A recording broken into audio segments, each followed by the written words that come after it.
Buenas tardes a todos. Bienvenidos, qué gusto que nos acompañen, qué bueno que estén aquí. Gracias por su asistencia en esta sesión para nosotros muy importante, no solamente por el entrevistado que engalana, por supuesto, nuestra comisión, al cual, bueno, pues ya tengo la fortuna de decir que tengo tiempo de conocerlo y de dar fe de su gran profesionalismo y amor al derecho, sino que también, bueno, pues es uno de los especialistas que este país tiene en materia medioambiental y que además, bueno, pues hoy como nunca antes es importantísimo para todos nosotros hacer desde nuestra trinchera una defensa, un día sí y el otro también, de los temas relacionados con el medio ambiente. Y antes de ya entrar de lleno a esta sesión, me gustaría a todos ustedes hacerles llegar un gran saludo del maestro Sergio Huacuja, que se disculpa por cuestiones ajenas de fuerza mayor. Bueno, pues no se va a poder conectar hoy con nosotros, pero a la distancia, pero cerca estará siempre deseándoles una excelente tarde de miércoles de educación continua, miércoles de la barra, miércoles de la Comisión Anticorrupción. Mi querido maestro Mauricio, qué gustazo, hombre, que andes por acá. Muy buenas tardes, hombre. Muchas gracias, Luis. De veras que muy elogiosas tus palabras. Sí, también, pues muchas gracias a ti y a Sergio Guacuja, que es el coordinador de la Comisión Anticorrupción, ya y un hombre, un abogado muy connotado, muy querido dentro de la barra y fuera de la barra. Y Luis Hernández, pues también muy comprometido con la barra en distintas trincheras, ahora como subcoordinador, pero bueno, es un gran promotor de la colegiación, de impulsar pues la educación jurídica continua de los miembros de la barra, de la ética, en fin, muchas gracias, Luis. De hecho, pues a ver si ahora nos platicas de dónde surgió esta idea de invitarme a este particular tema que es tan interesante. Pues mira, voy a comenzar primero por lo que debe ser darle una semblanza muy breve, muy pequeñita, porque lo que tú has hecho a lo largo de tu carrera como abogado pues, es enorme. Entonces, primero vamos a dar esa introducción, si me lo permites, y terminandito, como decían en mi pueblo, decimos la razón que se va a suponer, ¿verdad? Del por qué estás aquí con nosotros acompañándonos esta tarde. Eh, Mauricio Limón es licenciado en Derecho por la Escuela Libre de Derecho, cuenta con una especialidad y una maestría en Derecho Ambiental y un doctorado en Derecho también, o sea que es doctor. Yo le estaba bajando el grado, pero decía maestro, pero es doctor Mauricio Limón. Es socio director de Limón Consultores, firma especializada en Derecho, Política y Gestión Ambiental. Por supuesto, es miembro de la Barra Mexicana Colegio de Abogados. Él se desempeñó en la administración pública durante 18 años como secretario del Ayuntamiento de Guadalajara, secretario de Gobierno del Estado de Jalisco, director jurídico de la Comisión Nacional Forestal, de la Semarnat y de la Profepa, y subsecretario de Gestión para la Protección Ambiental de la Semarnat. Mauricio Limón ha impartido múltiples conferencias sobre aspectos ambientales, es autor del libro Los derechos de acceso a la información, la participación y la justicia en materia ambiental, editado por Tirán Loblans. Y bueno, pues ya como ustedes escucharon, y mi querido doctor Mauricio, pues de ahí es donde surge el que estés aquí con nosotros para que platiquemos cómo es este punto de la corrupción en el medio ambiente, ¿verdad? Por un lado se puede ver, o se puede ver también por el lado de cómo estamos combatiendo la corrupción en los temas medioambientales, o cómo está parado el medio ambiente frente a la corrupción en México. Las perspectivas son varias, están abiertas, y los micrófonos y pantallas son tuyos. Bienvenido, Mauricio Limón. Gracias, Luis. Bueno, aquí veo a Luis Gerardo González. Luis Gerardo, un gran amigo, muy querido, es profesor de la materia de Derecho Ambiental en la Universidad Panamericana allá en Guadalajara, y varios de sus alumnos están aquí presentes. Te agradezco, Luis Gerardo, siempre con el cariño y respeto que te tengo, y un gran conocedor de la materia ambiental. Está José Luis Funes, que también fue un servidor público muy destacado, y un gran conocedor y un experto en derecho ambiental, también tiene especialidad en derecho ambiental. En fin, veo a caras y, bueno, nombres de amigos y de conocidos. Y bueno, pues sin más, voy a entrar Les voy a compartir una pantalla que me va a ayudar a llevar un poco este tema. He de reconocerles que fue un verdadero reto elaborar esta presentación, porque me sirvió para reflexionar, profundizar más sobre el fenómeno de la corrupción. Porque hablamos de la corrupción, pero yo les reconozco que de verdad, a la hora que me puse, bueno, ¿y cómo defino corrupción? ¿Qué es corrupción? ¿Qué diferencia entre corrupción y actos ilegales? ¿Todo acto ilegal es corrupto o todo acto corrupto es ilegal? Todo el mundo tiene la experiencia de la corrupción, tristemente, pero ¿qué es? ¿Qué profundidades? ¿Hasta dónde llega el fenómeno de la corrupción? ¿Qué es la corrupción? ¿Y cómo este fenómeno de la corrupción impacta el medio ambiente? Porque también es una experiencia. Pero a la hora de razonar, dices, bueno, realmente hay una relación causa-efecto entre corrupción y el impacto al medio ambiente. Estamos viendo el impacto al medio ambiente. Eso es obvio, y por muchas de nuestras actividades, pero ¿habrá detrás algún fenómeno de corrupción que también sea causante de este impacto? Entonces, bueno, pues la verdad le reconozco que sí fue un reto increíble, padrísimo poder meditar y profundizar sobre más de esto y pues compartirlo con ustedes mis reflexiones, que se va a dividir en tres. ¿Qué es la corrupción? ¿Qué es el medio ambiente? Y causas últimas de por qué la corrupción degrada el medio ambiente. Y nos vamos con la primera. ¿Qué es la corrupción? En una plática reciente que el maestro Gerardo Laveaga tuvo con Edna Jaime de México Evalúa, esta entrevista la tuvo en para los que no saben, la Barra Mexicana Colegio de Abogados tiene un programa en YouTube, se llama La Barra TV, y tiene realmente pláticas muy, muy interesantes. Ahí hay de muchos temas. Y en el programa que se llama Reinventando la Profesión, que dirige Gerardo Laveaga, entrevistó a Edna Jaime de México Evalúa sobre el fenómeno de la corrupción. Ella definía así, como está aquí, el tema de la corrupción. Y dice, es la interacción entre un agente público y un privado que se hace al margen de la ley para obtener un beneficio personal, lo que representa un costo. Obviamente es un costo para el país, para los ciudadanos, y que ese costo y eso también tiene un efecto que impacta en el desarrollo y debilita la democracia. Ciertamente ella misma reconoce que hay corrupción entre privados, porque aquí esta definición habla de un agente público y un privado, es decir, alguien del gobierno y un particular, o una empresa particular.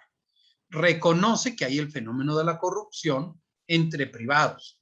Tú le quieres vender a Walmart y casi están pidiendo también tu diezmo, ¿no? Entonces, hay fenómenos de corrupción, pero ella lo define así porque esa es la corrupción que a juicio de ella más impacta al país, tiene un mayor costo para el país.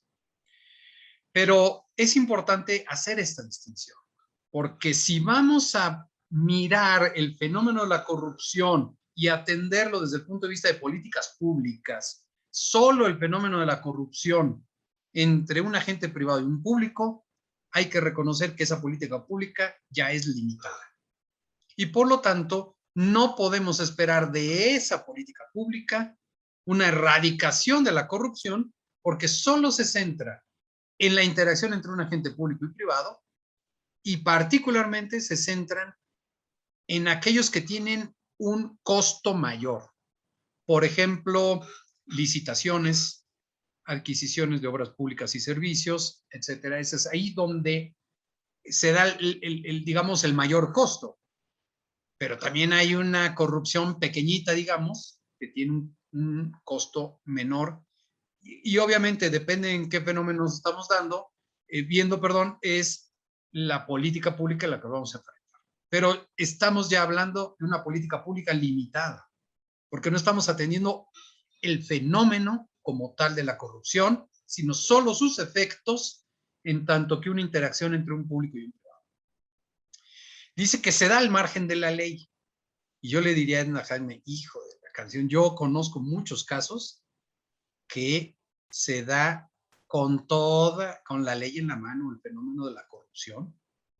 Es muy triste ver cómo, pues, me tocó muchas veces a mí decir, es que antes era mejor porque antes eran corruptos y dejaban hacer, ahora no son corruptos y no dejan hacer.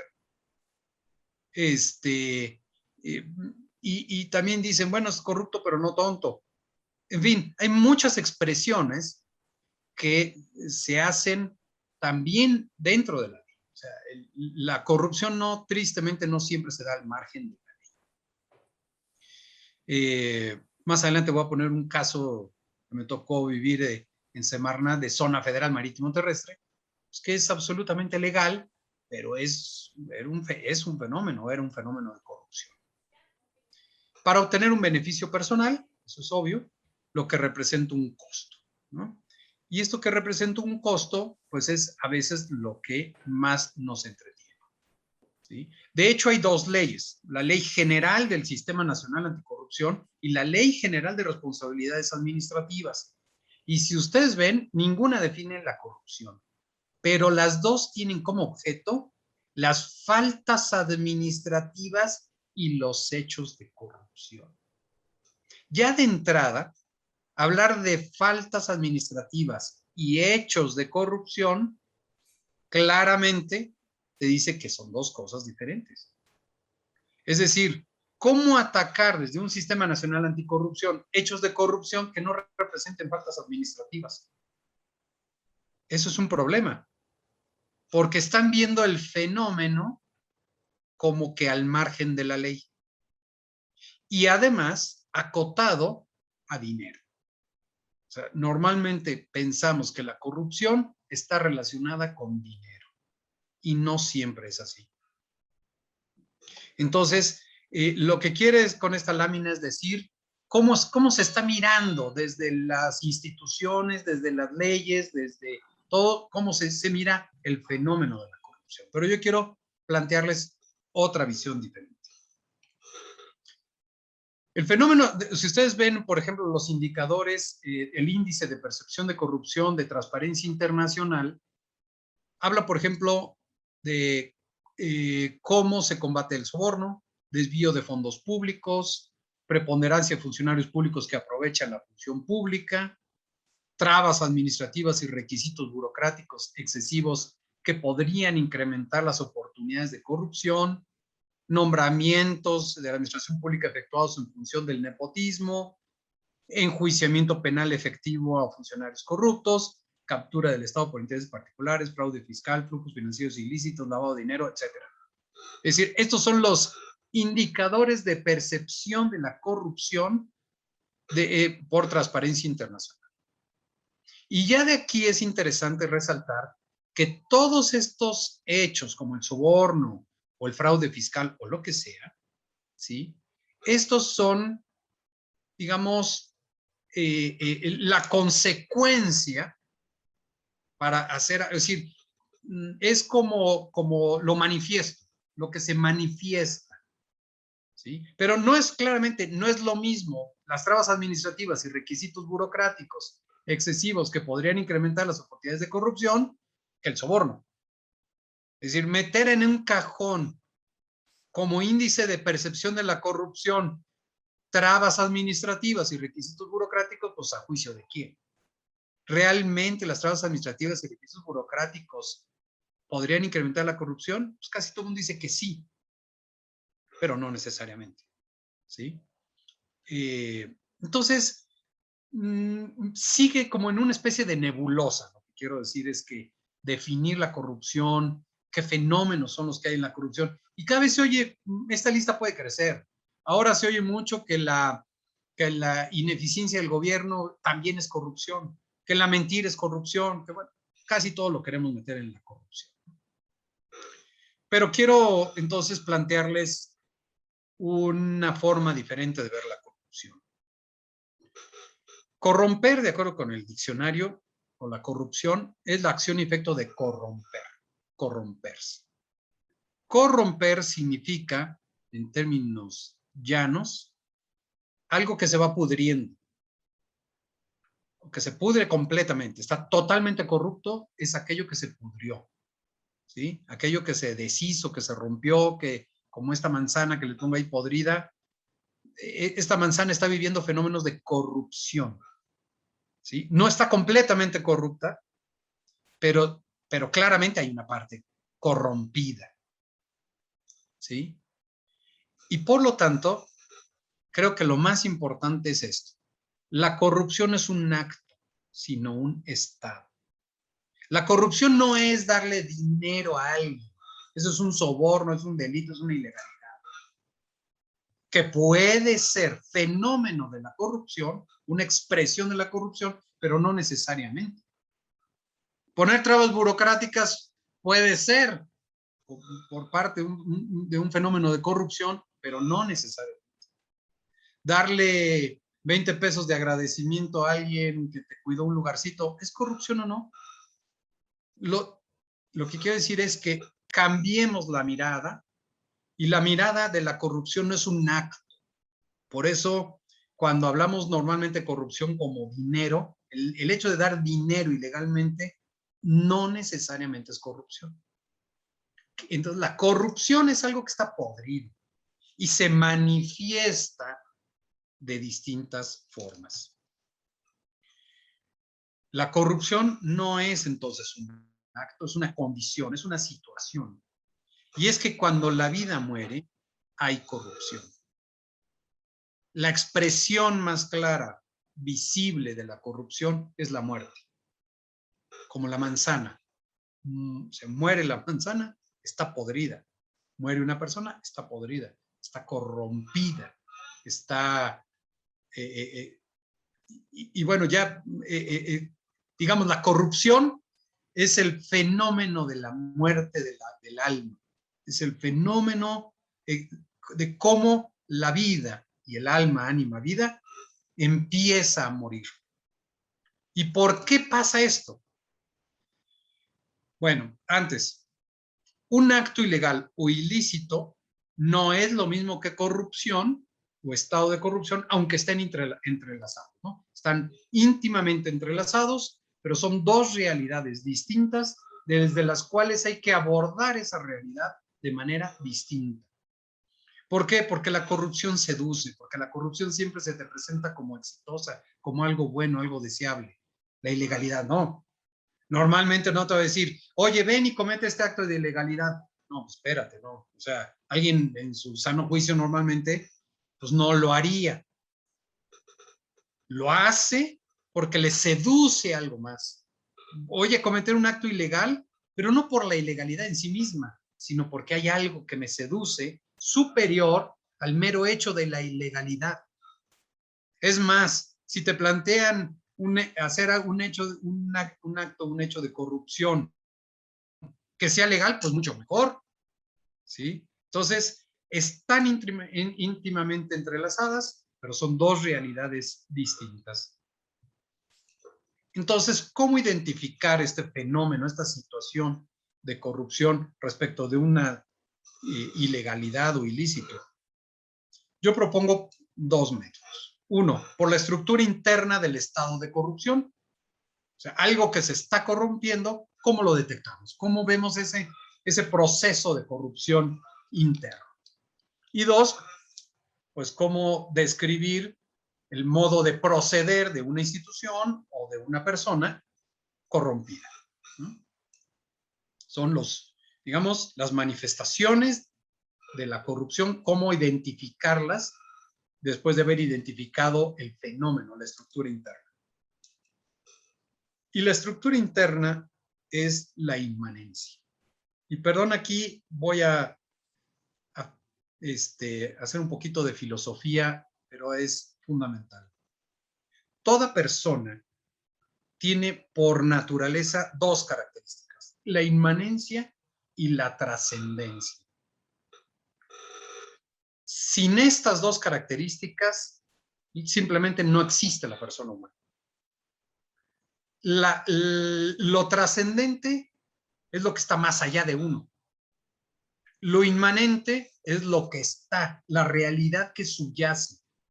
Es decir, toda persona, ontológicamente hablando, toda persona, por el hecho de ser persona, su ser, su yo profundo, es profundamente inmanente. Es decir, gracias a esa inmanencia, la persona no puede ser instrumentalizada.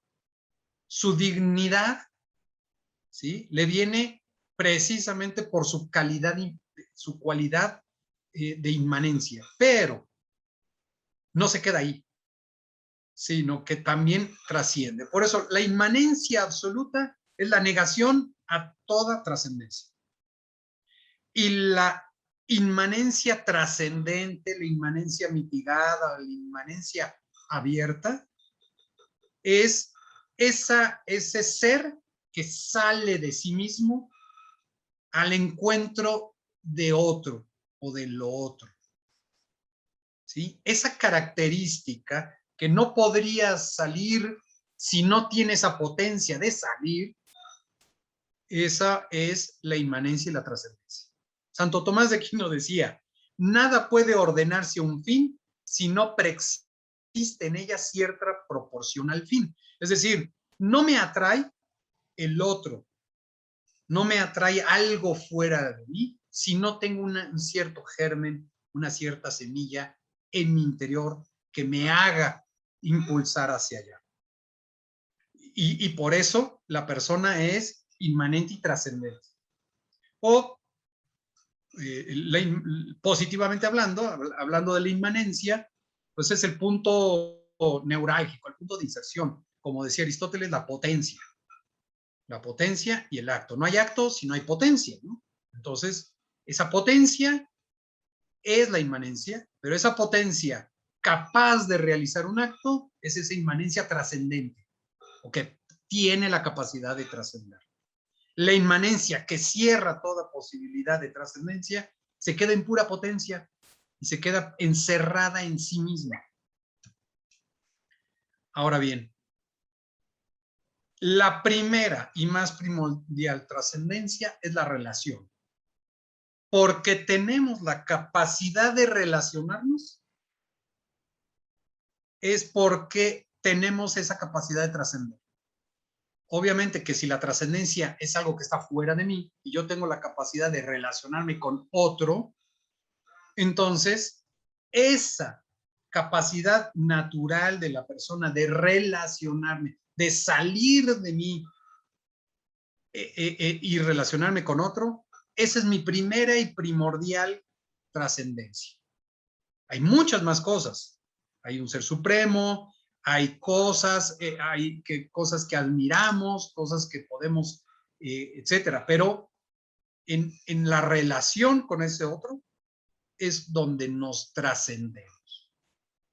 ¿Sí? Por eso la persona como sustancia relacional. O sea, la persona no puede ser definida de otra forma, porque su capacidad relacional es lo que lo hace justamente inmanente y trascendente. Pero solo la libertad es la que nos hace capaz de trascender, porque quiero, porque tengo la capacidad de ser libre, tengo la capacidad de trascender. ¿Cómo salgo de mí mismo? Por la libertad. Y por eso la libertad fundamental es la apertura que tiene todo persona al ser trascendental. El ser trascendental por excelencia sería Dios, pero el otro, como cualquiera de ustedes, me trasciende, no son yo, entonces por lo tanto me trascienden, y porque quiero, tengo esa capa, y porque tengo esa naturaleza en mí de libertad, puedo trascender. Pero también por libertad puedo decir, no quiero trascender, y por lo tanto no me quiero relacionar. Hace poco escuchaba una conferencia en donde este ponente decía, en realidad es el discurso acerca del otro. ¿Qué discurso tienes acerca del otro? Es donde se va a ver si tienes la capacidad, o más bien la voluntad libre de querer relacionarte o trascender o no.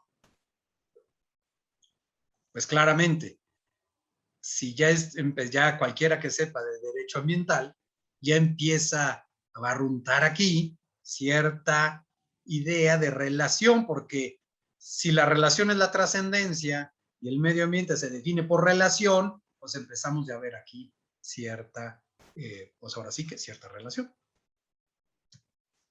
Bien, claramente entonces, la corrupción cancela toda relación, porque la estructura interna de la corrupción es la inmanencia absoluta, es la inmanencia total, es esa negación de querer relacionarme con otro para trascender.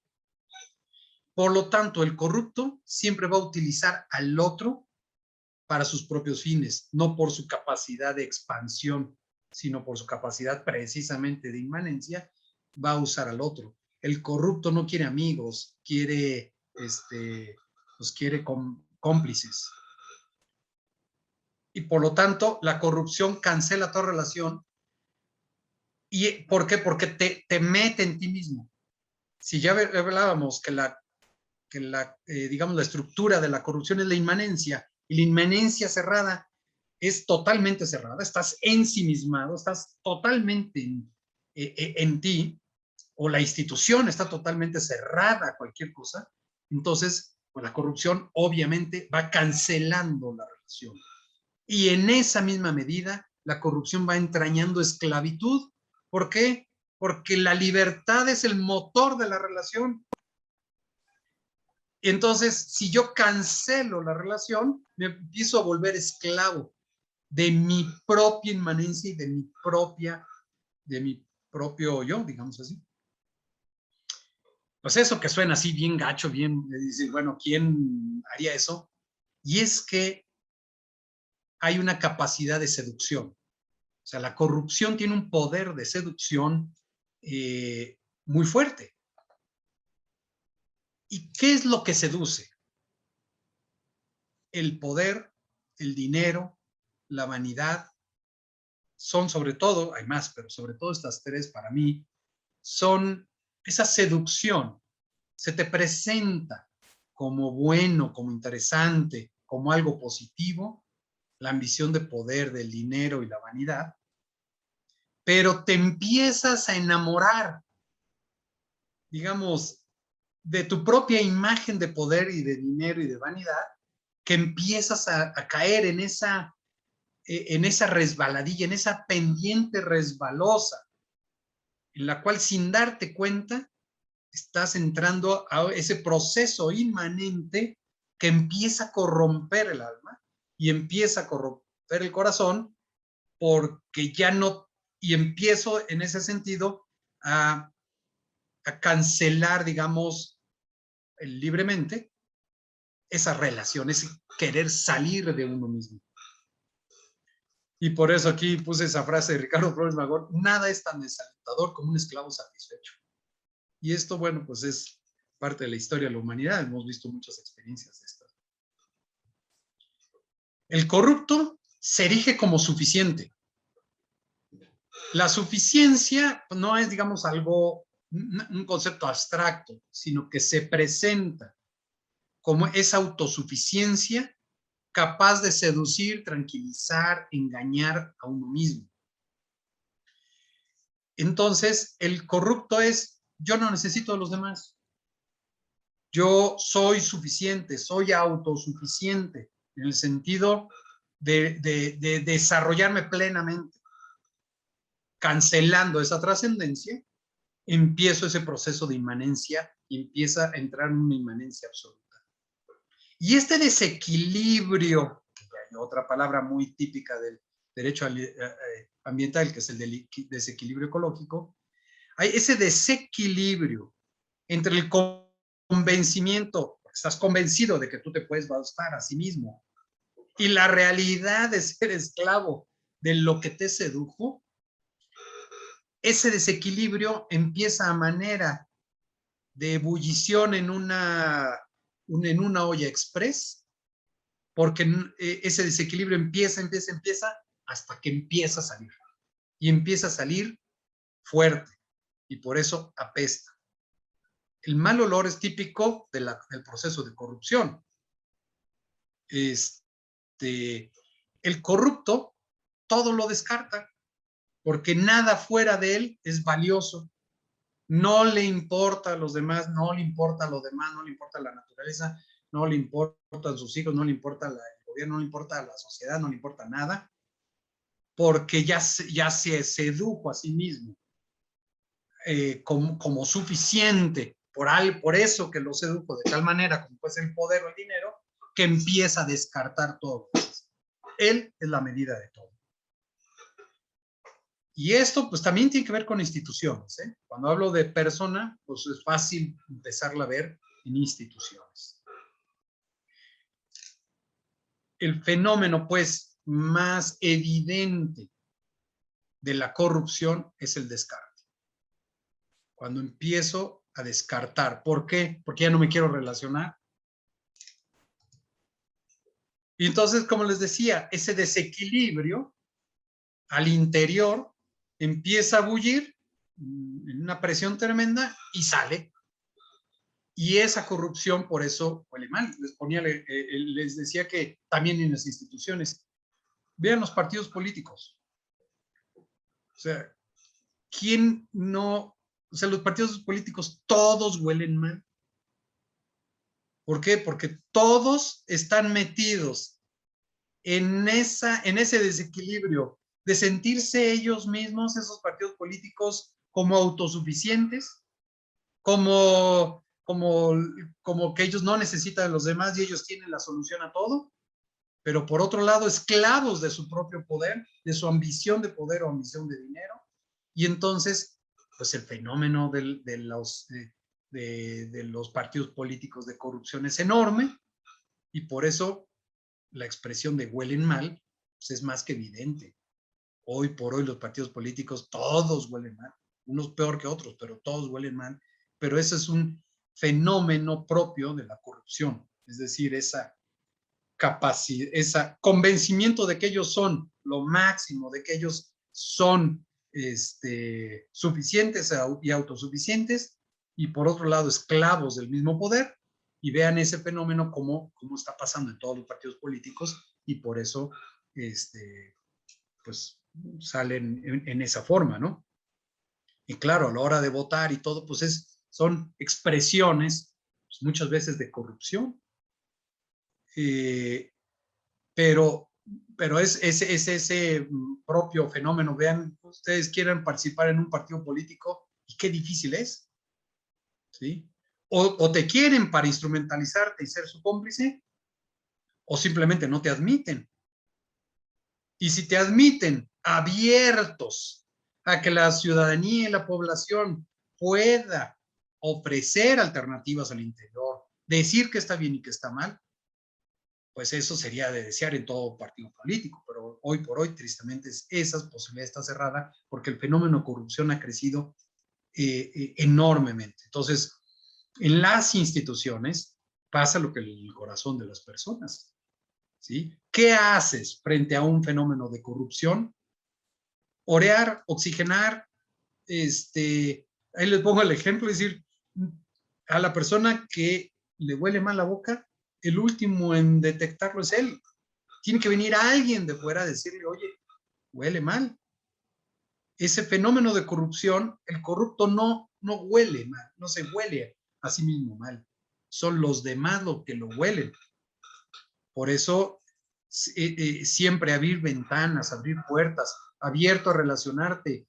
Es difícil, porque te van a criticar, porque te van a mentar la madre, porque mil cosas. Pero solo así no cierras las ventanas y las puertas que empiezan a enviciar el ambiente. Ustedes entren a una habitación donde ya llevan muchas horas, mucha gente, el que entra de fuera percibe un ambiente, digamos, encerrado, un ambiente no bueno, y es precisamente por eso, el ambiente, el aire ahí mismo se está corrompiendo, y por eso hay que abrir ventanas, y eso pasa con el corazón, y eso pasa con las instituciones. Esta es la estructura interna entonces de la corrupción, la inmanencia. Ahora, ¿cómo procede? ¿Cómo detectar el que procede la forma de proceder de una institución o una persona corrupta. Primero que nada es la apariencia. Se vuelven los aladines del combate a la corrupción, se vuelven los paladines de la legalidad, de la bondad, porque repito, nadie va a llegar a ofrecerte algo que a luces de cualquier persona es malo, no. Te ofrecen algo bueno que en el fondo no es tan bueno. Entonces, lo primero es la apariencia. Se presentan pues eso como gente buena, como gente exitosa, etc.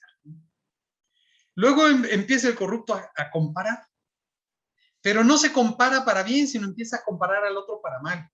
Mira el otro sí es corrupto, el otro es tonto, el otro no sabe de éxito, el otro es pobre, el otro, etcétera, etcétera, etcétera. Es decir, gracias Dios porque no soy como los otros. Gracias porque yo no soy neoliberal, gracias porque yo no soy comunista, gracias porque qué sé yo, o sea, los demás son menos. Se justifican porque presenta al otro como peor que uno. Pero de la comparación pasa al juicio. Y entonces empieza a juzgar a los demás. Claro, porque es gracias a que Dios, que yo no soy como el otro, pues claro, el otro es corrupto, el otro es neoliberal, el otro es qué sé yo. Empezamos a generar juicios respecto de los demás y de los grupos. Con el tiempo, claro, como los demás no están a su altura, se empieza a aislar. Ese fenómeno de inmanencia empieza a separar. Y claro, empieza a quedarse solo con sus cuates, solo con sus cómplices.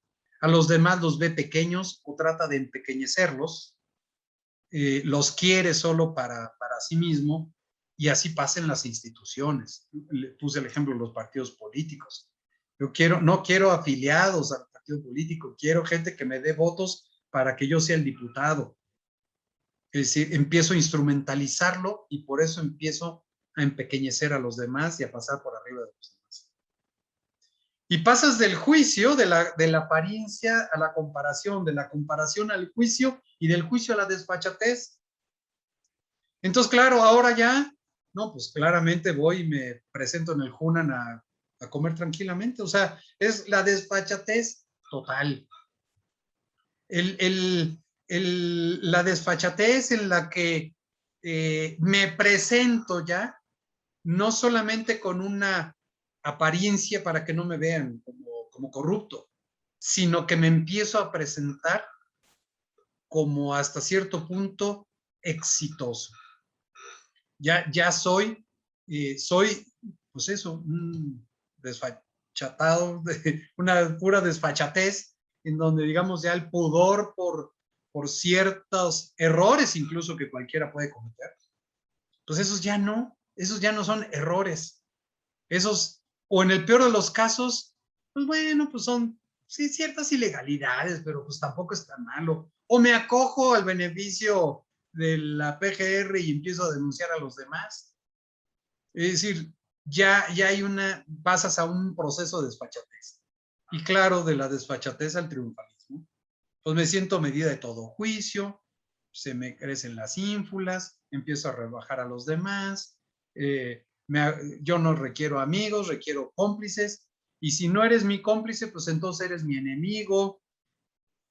En fin, esta es la forma tristemente de proceder de una persona. Pero no se llega de golpe a la corrupción. Repito, entra uno en un proceso resbaloso. Poco a poco la manzana empieza a podrirse, no se pudre de la noche a la mañana. Las instituciones y las personas poco a poco empiezan a corromperse.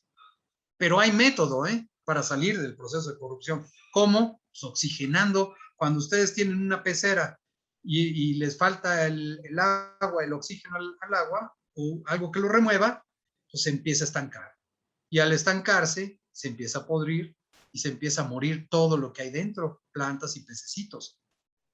¿Cuál es la solución? Pues que le dé sol y empezar a mover y a mover y oxigenar. Entonces, así como eso, lo mismo en el corazón y en las instituciones. Necesito cómo oxigenar, cómo entre oxígeno, abriéndome a la relación con el otro, aunque me dé miedo y aunque me vayan a mentar la madre. Pero esa apertura es lo que hace que se oxigene, que entre sol, que no caiga en este proceso de corrupción. Bien, bueno, pues ahora pasamos, explicado el fenómeno de la corrupción, ahora pasamos a qué es el medio ambiente. A mí me gusta mucho la definición de ambiente que está en la Ley General de Equilibrio Ecológico y Protección al Ambiente y de equilibrio ecológico, porque creo que definen el bien jurídico tutelado ambiente. El artículo 4 constitucional que otorga el derecho a un ambiente sano para nuestro desarrollo y bienestar, claramente lo que nos dice que el bien jurídico tutelado es el ambiente sano. Ese ambiente, dice la LEGEPA, es el conjunto de elementos naturales y artificiales o inducidos por el hombre que hacen posible la existencia y desarrollo de los seres humanos y demás organismos vivos que interactúan en un espacio y tiempo determinado. El ambiente, el equilibrio ecológico, perdón, es la relación de interdependencia de estos elementos, de los elementos que conforman el ambiente, de los elementos naturales y artificiales o inducidos por el hombre que hacen posible la existencia, transformación y desarrollo de los hombres y demás seres vivos.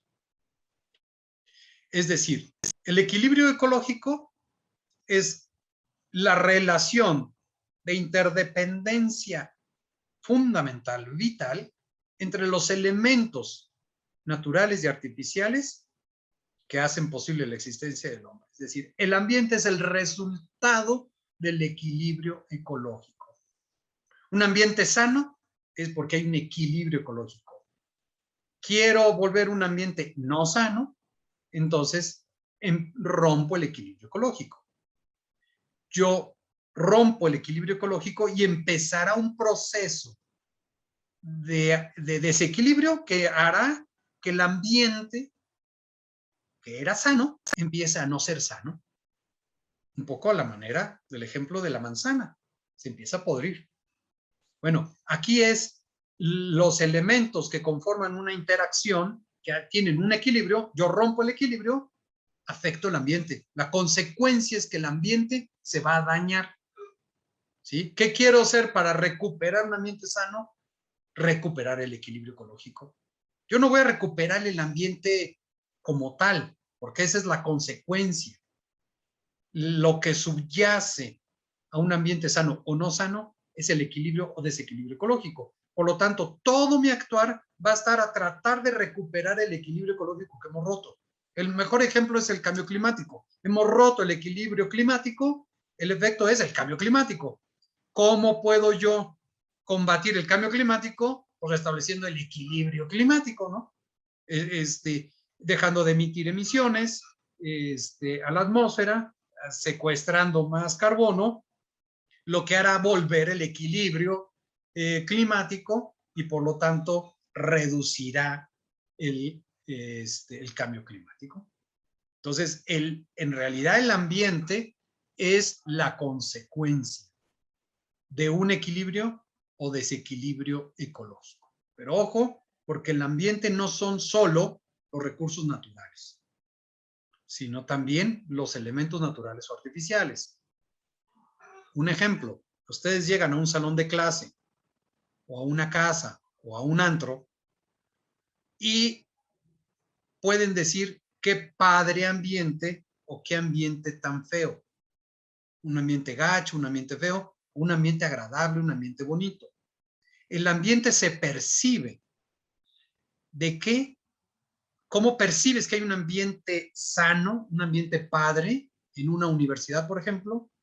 Pues porque sus salones, la universidad está bien pintada, tiene jardines, los profesores se comportan adecuadamente, los alumnos también. Es decir, todo el mundo va a estudiar, a relacionarse, a convivir, a jugar.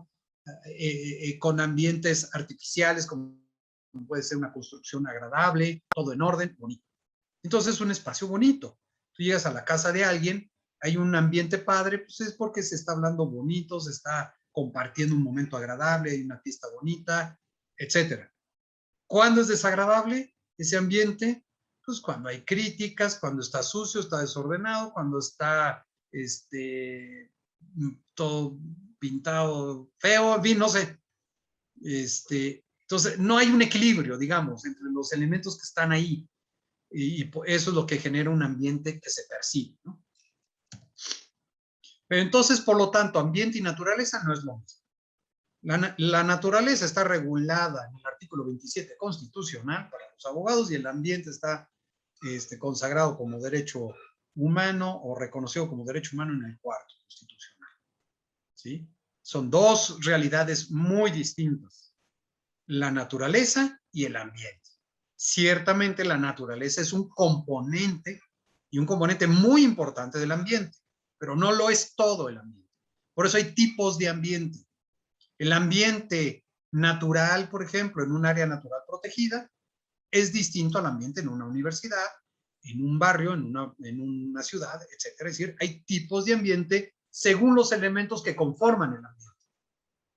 Pero también hay un solo ambiente, pues el ambiente, digamos, global, terráqueo, y un solo equilibrio ecológico, ¿no?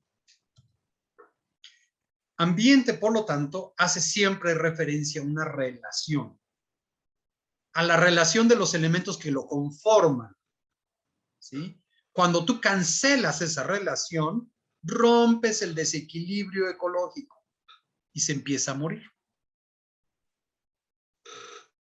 Esto es corrupción también. Si yo rompo el equilibrio ecológico y pues empieza a morir, porque se empiezan a romper esas relaciones entre los elementos que lo conforman, ese determinado ambiente.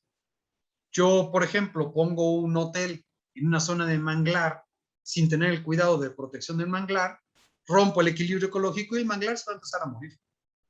Sin necesidad de podarlo, puedo yo perfectamente bien matar todo el manglar. ¿Por qué? Porque le rompo el flujo hidrológico, por ejemplo, y pues se va a morir.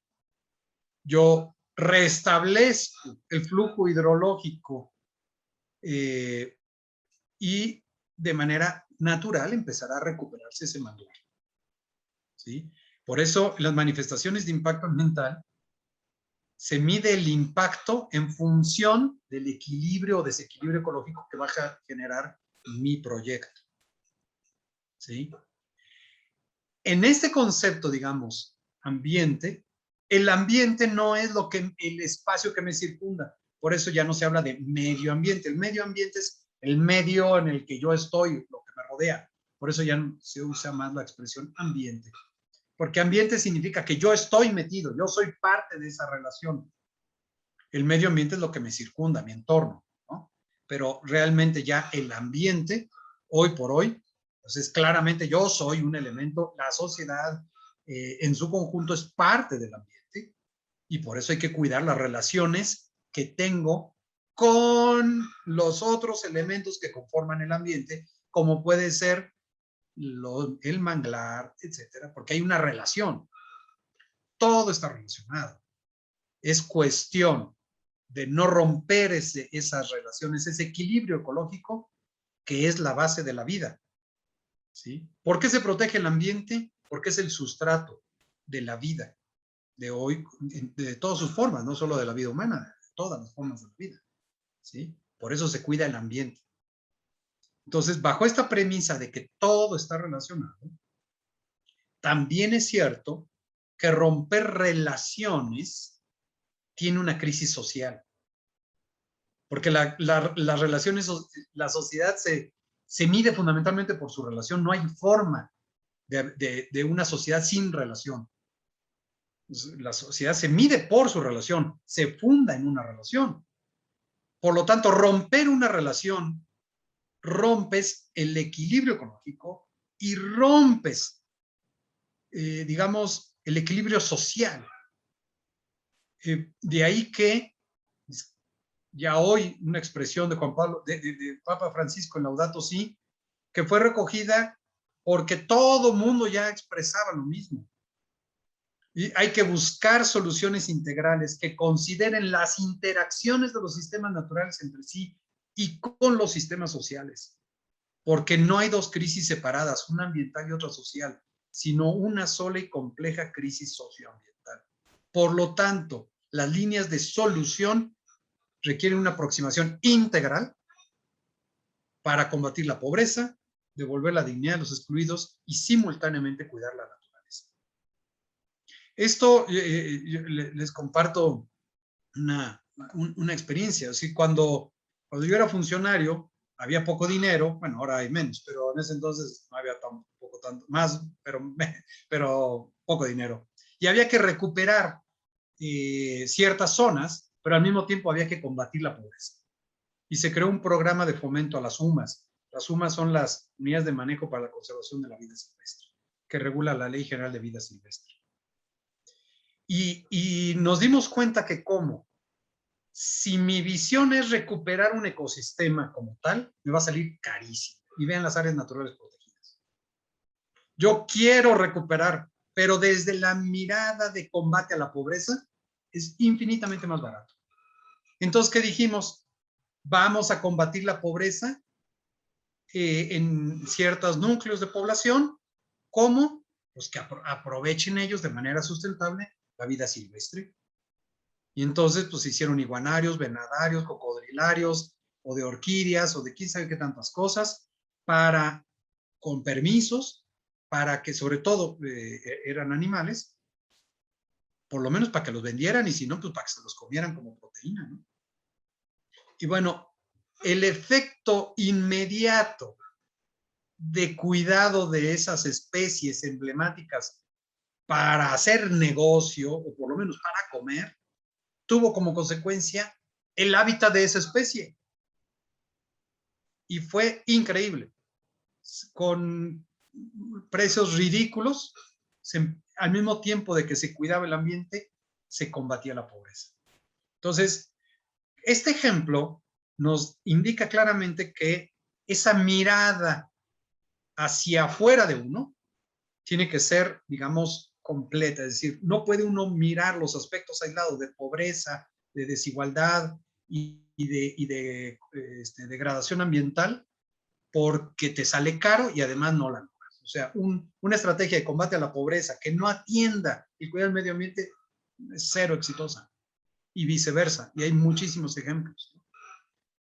Ahora, hace rato les comentaba de otra experiencia de zona federal. Era muy fácil. Bueno, todavía es muy fácil, ¿no? Tú llegas y presentas tu trámite de concesión de zona federal marítimo terrestre en Quintana Roo, o donde está Pepe Funes, o o no sé, en Los Cabos, o en Guadalajara, en Puerto Vallarta. Vas y presentas tu trámite de zona federal. ¿Qué pasaba? Pues que tú llegas, la presentas en la delegación, pero el trámite permite que tú también lo puedas presentar en oficinas centrales, que es donde realmente se va a resolver. Entonces, un funcionario de oficinas de la delegación le avisaba a su cuate: acaban de hacer una solicitud de concesión en tal lugar. Ese otro persona venía a México y presentaba su trámite idéntico. Total, el otro ya hasta la chamba le había hecho con el plano topográfico y todo, ¿no? Pues el funcionario adentro le pasaba toda la información, presentaba su trámite.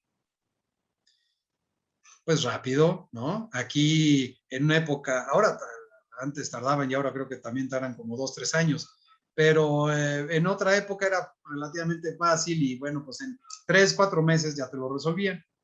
Y te lo resolvían y justo al día siguiente que te lo resolvían, las oficinas de Jalisco mandaban el trámite del otro. Y entonces, ¿qué le decían?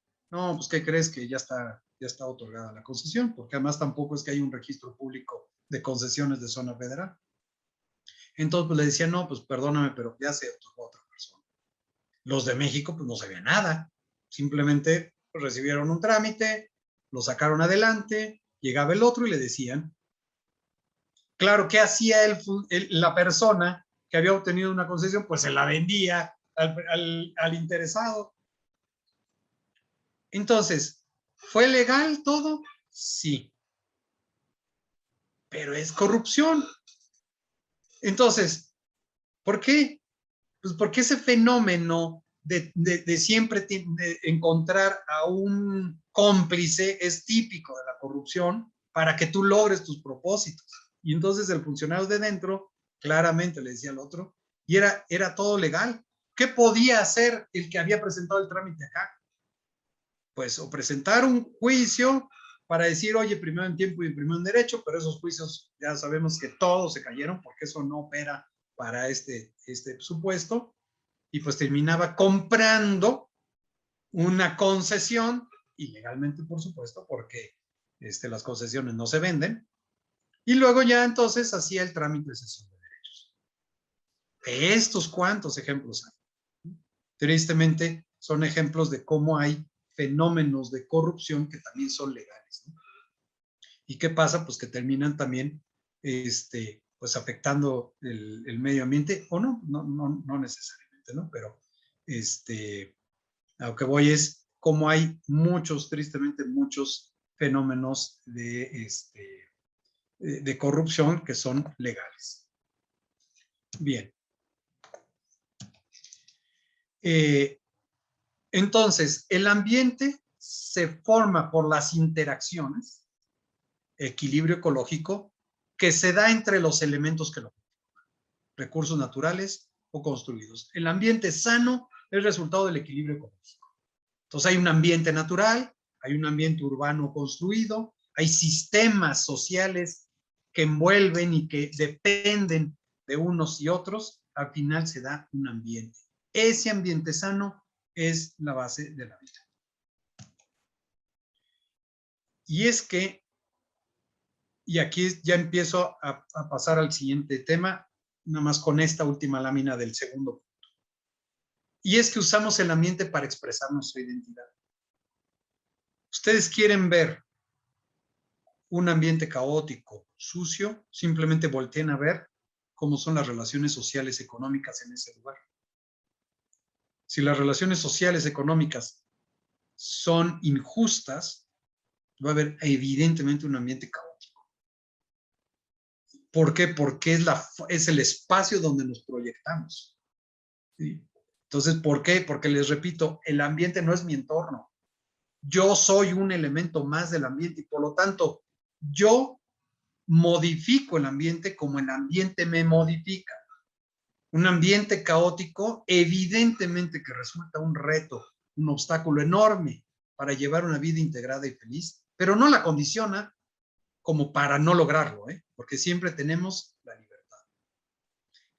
¿Pero por qué? Porque además esa vida integrada y feliz va a iluminar ese ambiente desfavorable. Hay una interrelación espacio-conducta. ¿Sí? Entonces, estas interrelaciones son al final el contexto en el que se da la corrupción, la degradación del ambiente, las degradaciones sociales, o al revés, un ambiente favorable, una vida integrada, unas relaciones sanas que te potencian, ¿no? Pues claro que ya, digamos, estas últimas láminas sería casi una conclusión a la que estoy seguro ya todos llegaron, pues es obvio, ¿no? ¿Qué ha hecho el desequilibrio ecológico? Pues la corrupción en buena parte. ¿Por qué hay este fenómeno de corrupción? Pues por eso, porque nos seduce el poder, nos seduce esa inmanencia. Y entonces, el inmanente absoluto, o ese, digamos, la persona o la institución corrupta, les decía, cuya su característica es desechar los demás y lo demás. Desecha todo, porque se convierte en suficiente, autosuficiente. Él es suficiente y no necesita de los demás. Desde esta visión típicamente antropocéntrica, pues yo soy el Dios, yo soy el papá de todos y de todo. Y claro, es una posición dominadora, es una posición que tiende a dominar a los demás, a lo demás, la naturaleza pues nada más está dada para que yo la explote a mi propio gusto y posibilidad. El ser humano en su relación con la creación se comporta como explotador, se absolutiza la técnica, su poder, los recursos humanos los miro como ilimitados, todo está para ser aprovechado y explotado sin más límite que mi propia capacidad, un urbanismo y una calidad de vida pues basado en una idea de autosuficiencia y de desarrollo ilimitado. Por lo tanto, como la inmanencia es absoluta, la que empieza este proceso, repito, no se llega a la corrupción de la noche a la mañana, y esa inmanencia supone esa negación de toda relación, rompo la relación con los demás, al mismo tiempo que rompo la relación con la naturaleza. No puedo yo romper la relación con los demás y con la naturaleza no. Y viceversa. Esa especie de, digamos, como de antagonismo que en ciertas personas defienden a ultranza la naturaleza, pero denigran tremendamente a la persona o viceversa, eso es una expresión de una ruptura interna. Porque esta forma de relacionarte, de apertura, pues es a la trascendencia y es a todo, a los demás y a la naturaleza, a Dios y a todo. ¿Sí? ¿Qué hay en el fondo? Estos que son rostros nada más. La degradación de la naturaleza y la degradación humana son rostros de una misma causa. La cultura del descarte, típica de la corrupción. Ojo, tenemos muy metido la cultura del descarte, pero no significa que todos que seamos corruptos, no, ¿eh? La corrupción se manifiesta en el descarte, pero no solo en el descarte, y no solo el descarte es producto de una corrupción. El descarte puede ser producto también de una ideología, puede ser producto simplemente de un proceso cultural, puede ser de simplemente falta de conciencia, ¿no? O sea, no quiero asimilar descarte con corrupción, pero sí que uno de los fenómenos de la corrupción es el descarte. ¿Por qué? Por esa inmanencia descarto y termino descartando pues a mi novio, a mi novia, a mi esposa, a mi hijo, a todo el mundo. Es decir, cuando ya hay ese proceso de corrupción tan fuerte. Y eso pasa en las instituciones. Ya empiezo yo a descartar a todos, todo aquel que no sea mi cómplice, todo aquel que no esté en esta misma línea, todo el que no esté bajo mi mismo discurso, pues los descarto. Entonces, tristemente este es el fenómeno de la corrupción, ¿no? Ya hasta aquí lo dejo, porque esta ya sería, digamos, cómo combatirla, ¿no? Pero hasta aquí ya nada más simplemente les digo, no hay ecología sin una auténtica antropología, claro, porque estamos finalmente mirando a la persona, ¿no?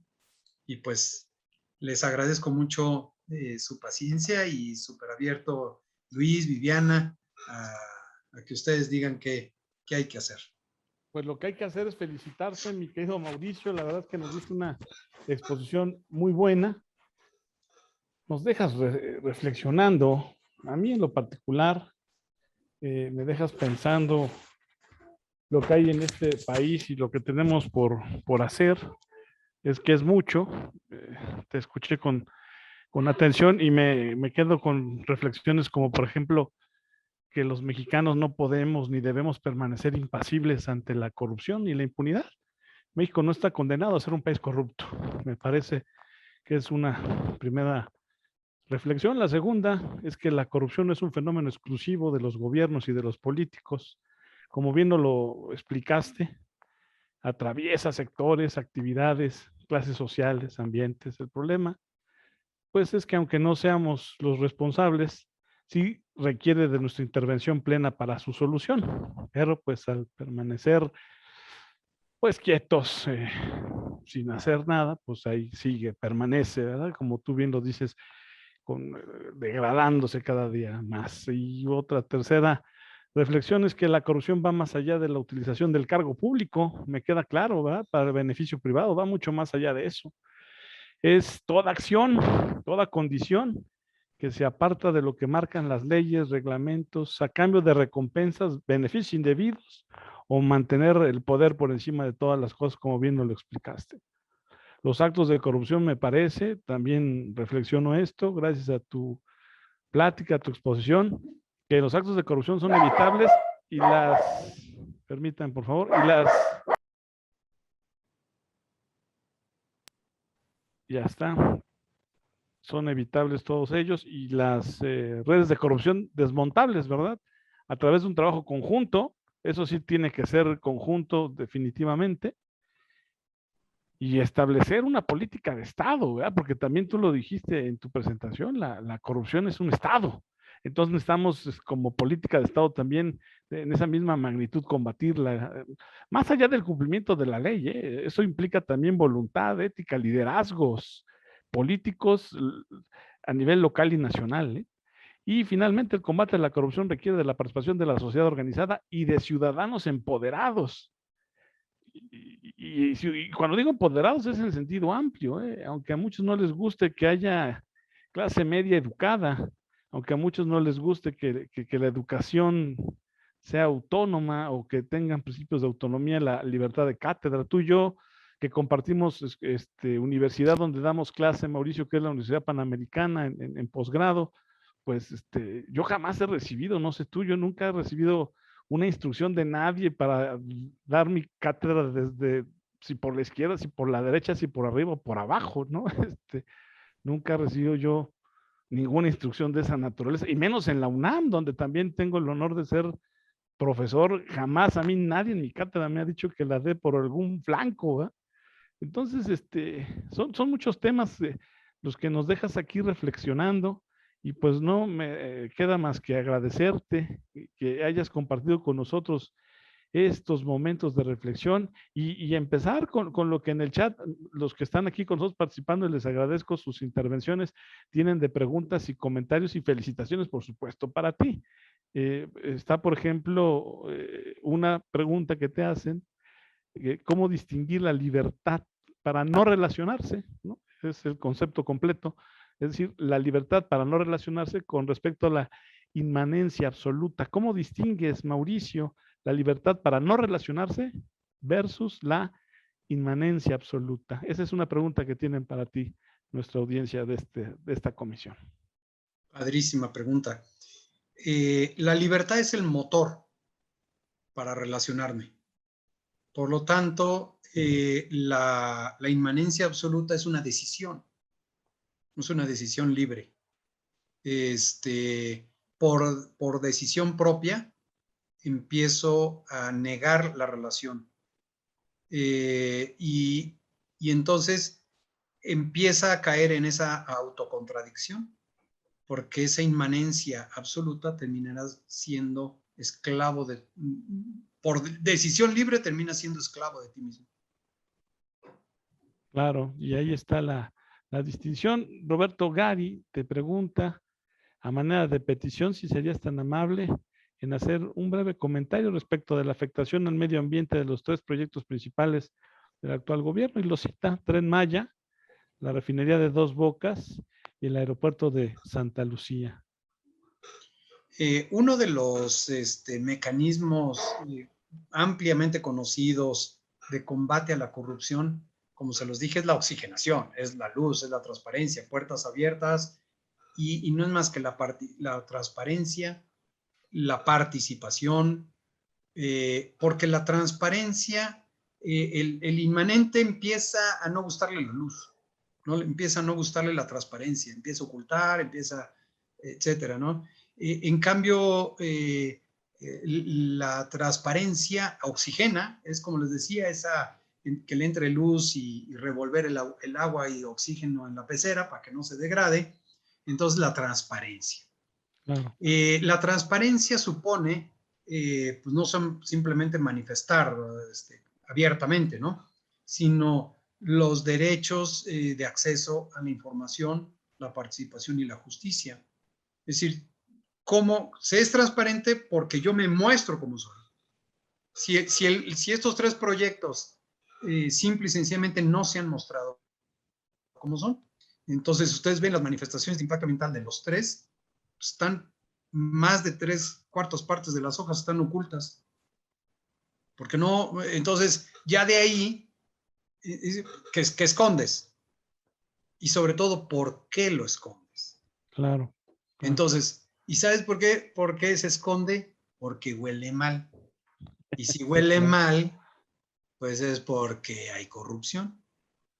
Sí, claro. Entonces, el fenómeno de la corrupción siempre va a ir ligado también a esa apariencia, ¿no? Pues hasta consulta les hicimos, sí, pero a la hora de la transparencia, de la participación, entonces cero.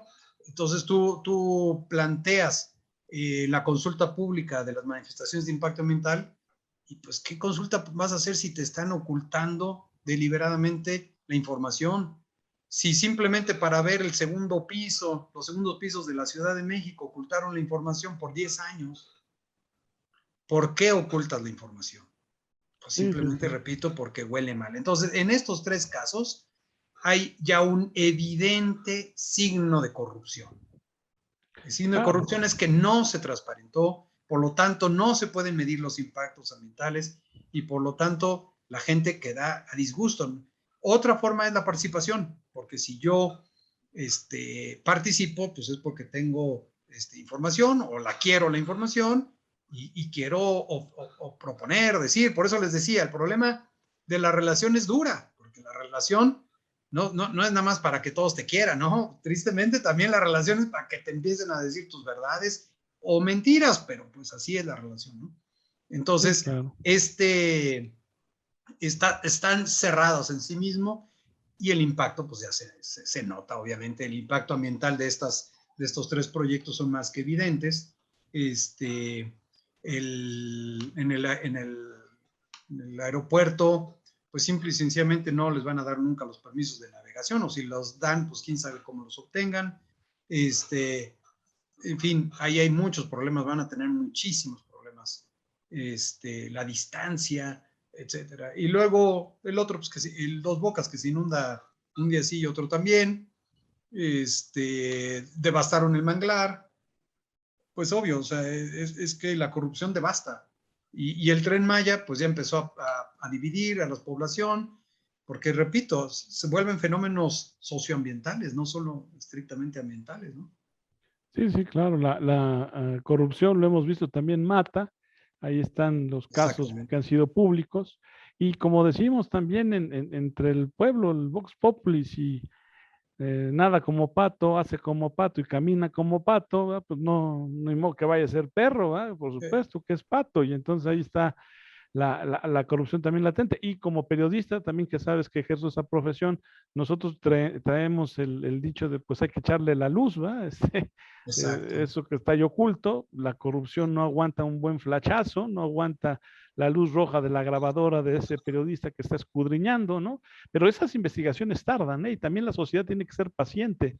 A veces la sociedad quisiera que cuando sabe de algún acto de corrupción, el reportero, el periodista, rápidamente lo anunciara, lo publicara, pero también uno tiene que protegerse porque hay intereses, ¿no? Entonces, sí, es un tema bastante Sí. delicado, sin duda. Y por eso hay puro cómplice en las mañaneras, ¿no? No amigos. Hijo, ni me digas, son innombrables, ¿verdad? Pero bueno, pues Bueno, pues son fenómenos hay de de todo, ¿verdad? corrupción, ¿no? De cómo se Sí, actúa claro. cómo actúa el corrupto. Bueno, y entre abogados también, ¿verdad? También nuestra profesión tiene los aplaudidores, ¿verdad? Los que se benefician, como tú lo manifestaste, pues del poder corrupto, ¿verdad? O sea, hay de todo, desafortunadamente, y hay que estarlos mostrando, transparentando, echándoles la luz o el perfume, ¿verdad? Para que dejen de oler mal, ¿verdad? Bañarlos, ¿verdad? Otro ejemplo de corrupción es como tristemente está incrementándose las violencias en contra de defensores de derechos humanos y Terrible, particularmente ¿eh? de defensores de medio ambiente, ¿no? Y están agarrando parejo ahora sí, ¿eh? No tienen misericordia. Antes, Son recordar, digo, que somos contemporáneos prácticamente, respetaban a las mujeres, a los niños, a los ancianos, ahora no tienen misericordia ni código de honor, ¿verdad? Ya agarran claro, parejos. parejo, porque repito, ya se descarta extremos de decir, me está incomodando, pues adiós. Así es, Luis Gerardo González te hace una reflexión y espero tú le compartas algo, agregues algo. Mauricio dice, valores como la ética, ¿qué peso o contrapeso pueden significar en temas anticorrupción? Eh,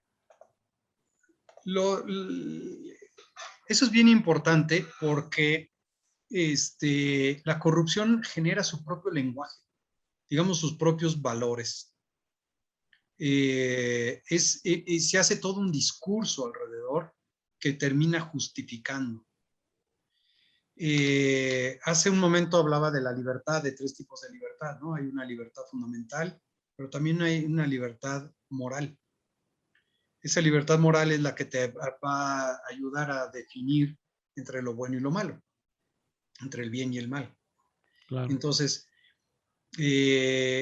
la corrupción es la cerrazón. Eso no significa que no cometamos errores, que los que nos sentimos que no somos corruptos, no cometamos errores, que no cometamos actos ilegales a veces. O sea, por eso digo, son fenómenos diferentes, pero hay una diferencia. El que no es corrupto lo reconoce y se arrepiente. El que es corrupto ni lo reconoce y por lo tanto no se arrepiente. Sí, pues tú lo Simplemente, platicabas, está ensimismado, mirándose al espejo, el todas exactamente, mías, ¿verdad? El solo yo. el solo yo. Entonces, por eso es tan difícil, porque está cerrado. En cambio, el que no está abierto y reconoce eventualmente sus errores graves a veces. Eso no, la gravedad o no gravedad, eso simplemente la característica está en que por eso decía que la corrupción es un acto, es una condición, una situación. Así El es. acto Y al puede ser final el un mismo, estado, sí, claro. el acto puede ser el mismo para el corrupto, para el no corrupto. ¿Sí? Nada más que el que no es corrupto tiene posibilidad de arrepentirse y enmendar. El que no, pues no, ese no tiene posibilidad porque pues de plano ni lo ve, ¿no? Entonces, en ese sentido, los valores, la ética ayudan a siempre, ¿por qué es bueno y malo? Porque es siempre bueno y malo en relación, ¿no? Entonces, en relación contigo mismo, con los demás, etcétera, ¿no? Claro. Sí, tiene que ver con las relaciones. No sé si supe, Muy bien, no, claro, porque Gerardo, además, ¿no? sí, me dejas hacer una reflexión para la audiencia de universitarios que muy amablemente nos están acompañando y agradezco, lo hiciste tú ya hace rato, pero me toca a mí ahora agradecerle a Luis Gerardo que haya traído aquí a estos muchachos universitarios a este foro y la reflexión de tu respuesta para que veas que quedó muy claro la que me generas y a la vez mensaje para estos universitarios que nos acompañan es que no sean gigantes en la técnica y enanos en la ética.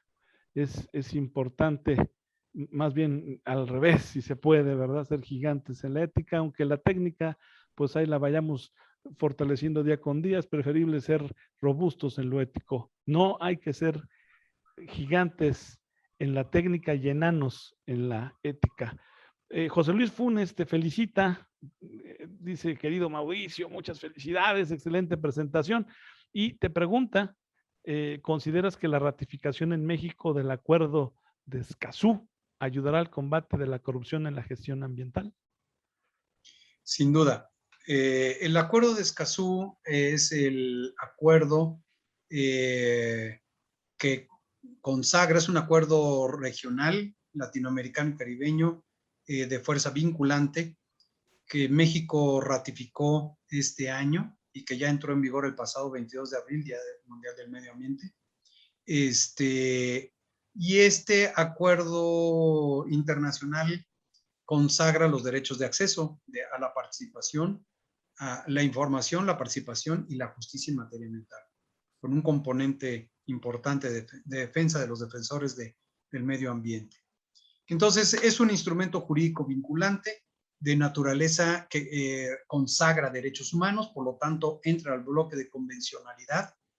Al entrar al bloque de convencionalidad en México, este acuerdo, todos los órdenes de gobierno, los 3 órdenes de gobierno y todas las autoridades están obligados no solamente a cumplir, sino a reinterpretar y ajustar las normas a este nuevo bloque de convencionalidad o estos nuevos elementos de convencionalidad, como es el acuerdo de Escazú, conocido así, acuerdo de Escazú, pero es el acuerdo que consagra los derechos de acceso a la información, la participación y la justicia en materia. Entonces, sí ayudará, por cierto. ¿Por qué?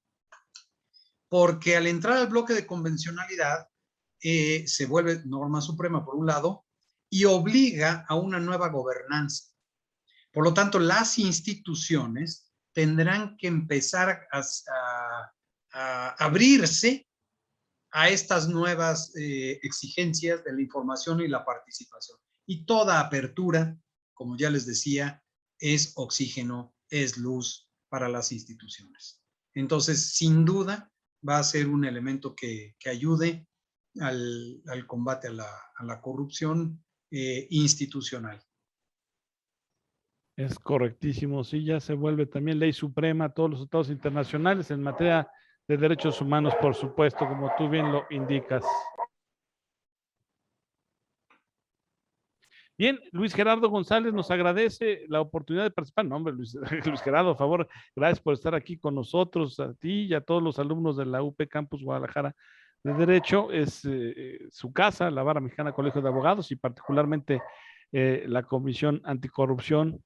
Y pues a mí no me resta más que agradecerte, mi querido Mauricio Limón, doctor Mauricio Limón, aquí aplausos de emoticones, mira, ya aquí estamos ahí. Muchas gracias, Luis. Y también invito a los demás que si no ponen su camarita, pues aplausos de emoticones. Mira, hay fanfarrias también aquí, también se puede poner fanfarrias, ¿verdad? Gracias. Digo, para que se manifiesten que ahí están, que estuvieron atentos. Yo sé que sí, yo sé que sí. Mauricio, te vamos a hacer llegar un diploma por participación de reconocimiento. Eres un abogadazo hecho y derecho, eres un ejemplo y también, por supuesto, pues has ayudado muchísimo a que la Barra Mexicana Colegio de Abogados siempre tenga una voz cantante en los temas medioambientales. Te agradezco a nombre del maestro Sergio Guacuja, amigo tuyo de muchos años también. Agradece que hayas estado aquí con nosotros y a todos los colegas de la barra, a todos los miembros de esta comisión, mi aplauso generoso también. Gracias por apartar un espacio en su agenda y por estar aquí con nosotros este día. Muchísimas gracias a todos. Mauricio, ¿alguna palabra final antes de despedir cámaras y transmisión? Se ve que eres buen periodista, Luis. Muchas gracias a ti, muchas gracias a Sergio y Diana, muchas gracias a la Comisión Anticorrupción de la Barra por esta invitación. La verdad es que de verdad te lo agradezco porque sí me hicieron reflexionar mucho para hacer esta presentación, que espero haya logrado transmitir mis ideas a todos ustedes. Muchas gracias a Luis Gerardo, amigo entrañable de muchos años, profesor. Ya veo también aquí a Lourdes Hernández, a Lulú. Muchas gracias, Lulú, por estar aquí, Pepe Funes y muchos otros amigos más. Muchas gracias por estar aquí y te agradezco. El agradecido soy yo, los agradecidos somos todos y esperemos que nos toque ver un México libre de corrupción y si no, por lo menos un México más justo, más próspero, más competitivo y en paz. Los saluda, les agradece Luis Hernández Martínez. Excelente tarde, mucha salud. Hasta la próxima.